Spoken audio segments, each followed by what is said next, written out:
Somos estudiantes de la Facultad de Ingeniería y Arquitectura de la Universidad de Pamplona. Hoy exploraremos en el laboratorio de plásticos mecanizados qué es la impresión 3D. Sabemos que la innovación ahora no se dibuja, sino ahora se imprime. Vamos a hablar de cómo estas representan ideas ahora a piezas reales. Vamos a saber cómo fabricar, cómo prototipar y cómo diseñar piezas en la innovación de lo que ahora es la ingeniería. A continuación vamos a ver los tipos de impresión 3D. En los tipos de impresión 3D nos podemos separar en uso doméstico, comercial o industrial. En uso doméstico comercial tenemos el FDM, el cual nos permite derretir un filamento de PLA de ABS mediante esta máquina, la cual derrite y se va moviendo para crear una pieza. ¿Cuál es la desventaja de este tipo de impresión? Que no va a quedar muy precisa ni prolija. Necesitamos hacer un postprocesado para que la pieza quede en un buen estado. Tenemos la CLA y la DFP, que usan resina, la cual usa luz ultravioleta, la cual nos sirve para tener mejor precisión, más finas y con muchos detalles. También tenemos de uso industrial, que es la CLS y la Binder Jetting. Esta también usa resina, pero usa polvo y adhesivo, la cual es más de uso industrial para crear mejores piezas.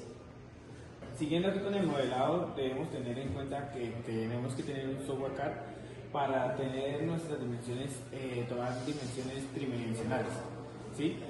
Y saber esto, que debemos exportar nuestro archivo en STL para que nuestra impresora nos pueda imprimir mejores las figuras o mejor las fases. Slicer y G-Code. Para que la impresora 3D pueda entender un modelo 3D, se necesita un slicer o un laminador.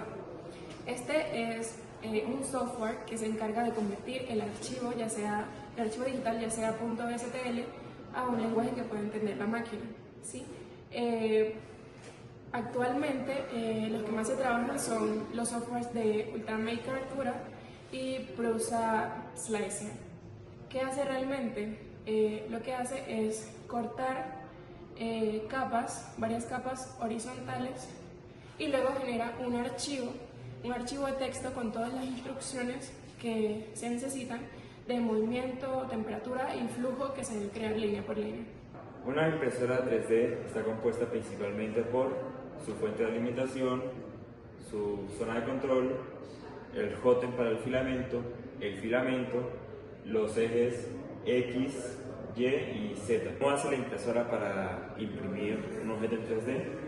Primero que todo, calienta la cama a una temperatura adecuada para el filamento que se esté utilizando.